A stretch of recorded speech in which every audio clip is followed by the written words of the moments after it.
This boy is the envy of every guy out there. He's got 5 stunning sisters, but only he knows how tough his life really is. His name's Arita, and he's never had a girlfriend, thanks to his 2 older sisters and 3 younger ones. His little sister Kotono, for instance, can't reach her back when she bathes, so she always asks Arita to scrub it for her. From the moment he wakes up to when he hits the hay, Arita's surrounded by gorgeous girls. It's no wonder his standards for love are sky high, making it hard for him to fall for just anyone. Being the only boy, Arita always has to give in whenever he argues with his sisters. One day, he's chatting with his younger brother Shion, asking for advice on how to land a girlfriend. That's when all 5 sisters barge in. The eldest, Bonri, is a jokester who loves teasing her siblings. Seiha, the second eldest, is as logical as a coder. Uka, the third, thinks Areta's a creep who might corrupt Shion and often sicks her pet dog on him. Minami, the fourth, is a sporty type who accidentally hurts Arita during her antics. And the youngest, Kotono, is super shy and barely speaks. Arita tries to steer clear of his sisters, spending most of his time with Shion, but Uka's not about to let him off the hook.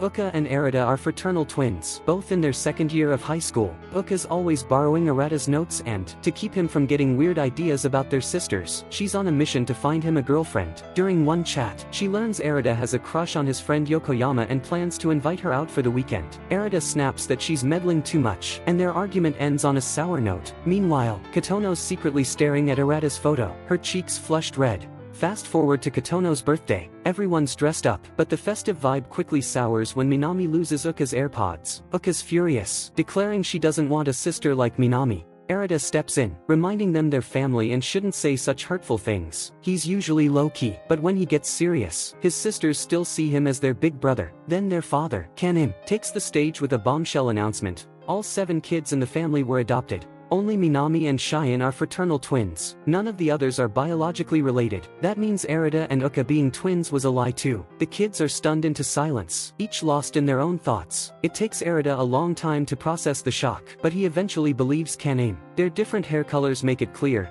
they can't all be related by blood. That night, the mood is heavy. After Kanem leaves, the 7 kids hold a family meeting. Bonri, who was about 4 when she was adopted, vaguely recalls something odd but chooses to keep it to herself. The meeting drags on with no resolution, leaving everyone emotionally tangled. Uka's grilling Shion about an incident from the past when they caught Arita pinning Kotono down. No matter how much they pressed, Arita wouldn't explain. Shion, one of the few in on the truth, clears things up. That day, Kotono had confessed her feelings to Arita and got so emotional that Arita tripped while trying to calm her down. He stayed quiet to protect Kotono from embarrassment. Learning the truth only makes Uka more worried. Now that they know there's no blood relation, Kotono might be catching feelings for Arita again, and Uka's fears are spot on. Arita tries to clear his head with a bath but walks in on Kotono, who forgot to lock the door. He's about to leave when she stops him, asking him to scrub her back like old times. Suddenly, Kotono hugs him and confesses her feelings again. Thankfully, Arata's got principles. He gently tells her that teenage emotions can blur respect and romance. He promises to protect her as a brother until she's ready to be a bride. Arita bolts to his room, only to find Seiha waiting. Things take a wild turn when Seiha pushes him onto the bed and presses her face to his chest. Arita panics, thinking she's into him too, but it's a misunderstanding. Seiha overheard his talk with Kotono and was just testing him. Ever the rational one, she thinks Kotono's confusing sibling admiration for love. To make sure Arata's not getting any funny ideas, Seiha checks his heartbeat. It's steady, thankfully. Still, Seiha doesn't let her guard down. She lectures Arita about the risks of close-kin relationships, which leaves him exasperated. Not only does he not have those kinds of feelings, but they're not even related by blood. After finally getting Seiha to leave, Arata's too wired to sleep. By morning, things seem normal. Bonri's cracking jokes as usual, and the other sisters act like nothing's changed on the way to school. Arata's the one hit hardest, feeling off all day. After school, he runs into Minami, who's super popular and constantly stopped for photos. It makes Arita feel like he's less charming than his own sister. But Minami soon lifts his spirits. She's a star athlete but terrible at math, flunking her latest test. Arita tries tutoring her at a karaoke place, but she barely listens and starts singing instead. Her carefree vibe rubs off on him, and he stops pushing her to study. As they leave, Arita spots Yokoyama with her new boyfriend. Minami, who heard about his crush from Uka, comforts him on the way home. Her encouragement pulls him out of his slump. Minami's like a ray of sunshine for the family. She brings Uka a cake and finds the missing AirPods, smoothing over their earlier fight. Life seems to settle back to normal, as if Kanami's revelation never happened. But Arita and Kotono still feel awkward around each other. Whenever it gets weird, Seiha pops up like a ghost, warning Arita to keep his thoughts pure. To escape Seiha, Arata heads to school, only to face Uka's nagging. She pushes him to confess to Yokoyama, but he refuses, knowing she's already taken. Then Uka's classmate, who has a crush on Arata, calls her away. Uka blushes while badmouthing Arata, hinting she might not actually want him to date. Soon, it's the weekend, and the family heads to a water park to make up for Kotono's lackluster birthday party. Bonri and Arata go to grab snacks, while the others promise to stay put. When they return, everyone's gone, and no one's answering their phones. Carrying all the snacks is a hassle, and Bonri's not a big eater, so Arata ends up chowing down alone. Alone with Bonri, she teases him with flirty remarks, making his face turn red. At his age, with hormones in overdrive, keeping cool isn't easy.